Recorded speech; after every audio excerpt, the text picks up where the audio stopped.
As a boy in 1964, when I left Ireland, it was the first film I ever saw. It was magic. It was Goldfinger. It was unbelievable. It was a naked lady covered in gold paint. It was just sheer magic. And the man, you know, odd job with the hat and everything like that. It was the sheer sophistication. You know, life changed for me. Which one is your favourite James Bond movie and why? Goldfinger, I think, is my favourite James Bond movie.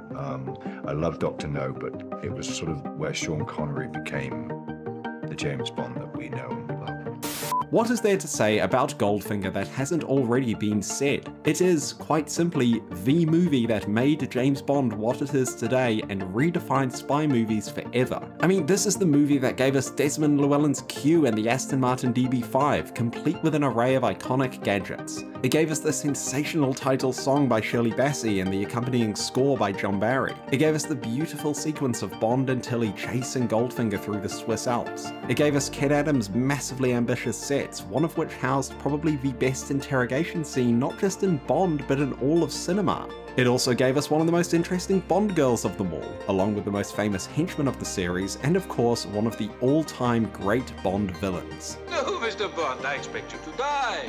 It managed to be both a faithful adaptation of Ian Fleming's novel while also improving on that book's shortcomings. And of course, it's led by the one and only Sir Sean Connery at the absolute peak of his tenure as 007. Even though it is only the third film in the series, all of this and more is why Goldfinger is widely regarded as one of, if not the best of them all.